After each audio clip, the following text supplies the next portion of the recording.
After understanding volcanology, volcanicity, volcanism, and volcano, now let us try to understand the types of volcanic eruptions. There are two types of volcanic eruptions on the basis of the mouth. One mouth is central, second is fissure. In central eruption, there are circular holes in crust through which magma comes out, while in fissure eruption, there is a fissure rift in elongated form through which magma from asthenosphere comes out. And as we have discussed in plate tectonics, this central eruption generally takes place along destructive plate margins. Why? Because of the existence of minor plates between two destructive plate margins. Contrary to it, the fissure eruptions generally occur along constructive plate margins. This is the Pacific Ocean. In the mid of the Pacific Ocean, here it is constructive plate margin through which magma comes out through the fissure, and it is fissure eruption example. While this is the destructive plate margin lying between the Eurasian plate and West Pacific plate, and two are colliding here, and here West Pacific plate is subducting below Eurasian plate, and by chance here there are small plates like Philippines plate, Caroline plate, Bismarck plate. Due to existence of these small plates, the magma from asthenosphere comes out through centers. That's why here it is central eruption. Likewise, here is also destructive plate margin. Why? Because North and South American plates are moving west, and the East Pacific plate is moving east, and here is destruction of East Pacific plate. Likewise, here are also a number of minor plates like Gourdet plate, Juan de Fuca plate, Cocos, Nazca. Due to these, there are central or circular holes through which magma comes. That's why here along this destructive plate margin, there are central eruptions and magma rises up to considerable height, while here it is mid-Pacific ridge through which fissure eruption is there and mid-Pacific ridge is formed. Now take the example of Indian Ocean. Here to the west of India, this is Carlsberg Ridge, and south mid-Indian Ocean Ridge, which continues up to east in between Australia and its identical continent Antarctica. Through this there is fissure eruption and magma comes out, while there is central eruption along the Indonesia. Why? Because Indian plate and Pacific plate are colliding. The example is Krakatoa. And one example of fissure eruption is observed in the North and South Atlantic Ocean. The result is mid-Atlantic ridge through which fissure eruption is taking place. Now, after understanding the two types of eruptions, now let us understand what is the type of lava. As we have studied that there is difference between magma and lava. If it is below the surface, it is called magma, but as it comes up, it is called lava. And this is the product of asthenosphere. As we know, the average temperature of asthenosphere is 1000 degrees Celsius, but in the upper part of asthenosphere, temperature is nearly 800 degrees Celsius, while at the bottom 1200 degrees Celsius. If magma comes from the upper layer of asthenosphere, this is called acidic lava. As we go in depth of asthenosphere, it becomes middle, basic and ultra basic type. The temperature of ultra basic is maximum 1200 degrees Celsius, and the example of this is Lipari. Lipari Island is located in Mediterranean Sea in Italy. This nature is acidic. Then it is andesitic lava. Andesitic line you might be knowing. If you draw a line from Aleutian Island through Japan, Taiwan and Indonesia, this is andesitic line, and this is destructive plate margin, and lava deposited along this line is of middle nature. Then an independent short question of 50 words can be asked on andesitic line. Then it is basaltic lava. Basaltic means its nature is basic. Then its example is the Deccan Plateau in India. Ultra basic lava is of pyritic nature and its temperature is very high. It is very hard and rough. Then let us understand the amount of silica content. As we know that with increasing depth in the Earth's interior, the amount of silica content decreases. The same is the case with asthenosphere also, and that's why in the upper layer of the asthenosphere, the SiO2 or the silica content is above 65%, while the nature of lava, as the nature of lava changes from acidic to ultra basic, the amount of silica content decreases, and in ultra basic it is below 45%. Now about the viscosity. Viscosity is very high in acidic lava. If viscosity will be very high, it will be flow for longer distance or say remain liquid for a longer period.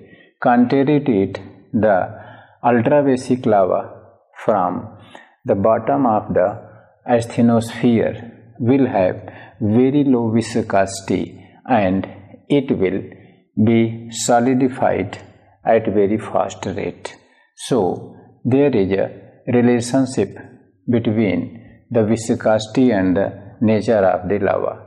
As we have studied the temperature of lava, the temperature of acidic lava will be 750 to 900 degrees Celsius, while as we go in deeper part of the asthenosphere, the temperature will increase, and in ultra basic lava, temperature will be about 1200 degrees Celsius. So, an independent short question may be asked about the nature of lava. Now, let us come to understand the gaseous products coming out from the volcanic eruptions. We have already studied once that there are 4 stages of gaseous products. One is fumarole, second is salpeter, third is mofete, fourth is geyser or hot spring. After the volcanic eruption, when magma completely comes out, later on some gaseous materials come out of it, like from fumarole, CO2, H2 come out, and Its temperature is about 500 degrees Celsius to 700 degrees Celsius. This occurs just after volcanic eruption. Then, as it slows down and cools down, it is called solfatara. In solfatara, the amount of sulfur exceeds than the other. But with sulfur, there is carbon dioxide also, and its temperature is decreased to 100 degrees Celsius to 200 degrees Celsius. Then at last, it is Moffett phenomena, wherein H2O, H2S, CO2 are in large amount and the temperature is maximum, means below 100 degrees Celsius, and when the volcanic eruption comes to an end, it completely cools down, then it is called geyser or hot spring. And the example of geyser we have studied. The best example is found in United States of America, Yellowstone National Park, along Yellowstone River, which is a tributary of Missouri, where there is a best example of paint pot, through which geyserite, means mud of different color like red, yellow, brown, comes out. Then come to understand type of volcano. On the basis of activity, the volcano can be categorized in three groups. Number one is volcano which are active, second dormant, third extinct. Active means throughout year always magma comes out of this. It means these should be located along the constructive plate margin. And the best examples of active volcano are Stromboli. You might be knowing the location of Stromboli. It is in Mediterranean Sea, and mariners, navigators take the help of this light for their navigation. That's why it is also called lighthouse of Mediterranean Sea. It is second one is Erebus, which you have studied in Antarctica, and in Antarctica there is Ross Ice Shelf, where this active volcano erupts and breaks the thick layer of ice sheet in Ross Ice Shelf. This is Hekla, which is located in Iceland, and Iceland is also located along constructive plate margin. This is also an active volcano. Then the second one is dormant. Dormant means at certain interval magma comes out of it. It is not active always. Its example is Barren in India, Andaman and Nicobar, Barren and Narcondam. Why? Because this is also at present a constructive plate margin, because Indian and Australian plates are moving apart. Fujiyama in Japan is also example of dormant volcano, and there are a number of dormant volcanoes. Extinct volcanoes are those which have been declared dead by physician. Which physician? Geophysicist is a physician. And if geophysicist has declared that this volcano is now extinct, dead, and it will never erupt, only then it is extinct or dead volcano. Its example is Khor Sultan, Devmand and Popa. These three are located along destructive plate margin in the mid-continental belt that starts from Mediterranean Sea and extends up to Myanmar.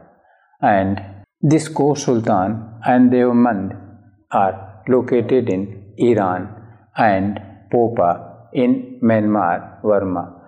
Why they have been declared by geophysicists as dead? Because there exists a high folded mountain range. At the same time, there is a destructive plate margin Although in Benioff zone, magma is formed, tries to come up but fails due to existence of high mountain ranges. That's why these have been declared dead, extinct permanently. Now let us try to understand type of volcano on the basis of height. Actually, on the basis of eruption, these have been categorized by volcanologists in several groups, and one basic question is whether the height of volcanoes will be found along constructive plate margin or destructive. Surely along destructive and conservative plate margin, their height will be maximum. As we know that more than 90% of the visible volcanoes are found along destructive and conservative plate margin. So, on the basis of height, main volcanoes are these, which you will locate on the map and keep in mind: Hawaiian on Hawaii Island, and Strombolian in Italy, Mediterranean Sea, Vulcanian and Vesuvius, Plinian, Krakatoa, Indonesia, and Katmai in Alaska, and Pelion. So these are the important volcanoes which you will locate today on the map. Now next is distribution of volcanoes, and as you know that all the volcanic activities mostly occur along plate margin, and there are three types of plate margins. Number one is constructive plate margin, second destructive plate margin, third conservative plate margin. These plate margins we have just seen on the world map, and these plate margins witness a number of volcanic activities, and then come to know the volcanic landforms. Volcanic landforms means these are the initial landforms, because today if there is volcanic eruption on land, a number of landforms on continent are found, and if volcanic eruption is in ocean, it is called oceanic landform. But all these are initial. Initial means primary landforms. But when the denudational process work, climogenic process means fluvial, aeolian, glacial process operate, the resultant landforms are called sequential landforms, like waterfalls, like floodplains, etc. But initial landforms are tectonic landforms, because without tectonic activity, no volcanic eruption on constructive, destructive and conservative plate margin can take place. Thus, one question is there whether all the initial landforms are tectonic or not. So, answer is all the initial landforms are tectonic. Again, second question is whether all the tectonic landforms are initial or not. No. Why? Because folded mountain is also a tectonic landform, but folded mountain is not initial landform, because volcanic landforms are initial landforms. Now let us come to understand the detail of volcanic landforms.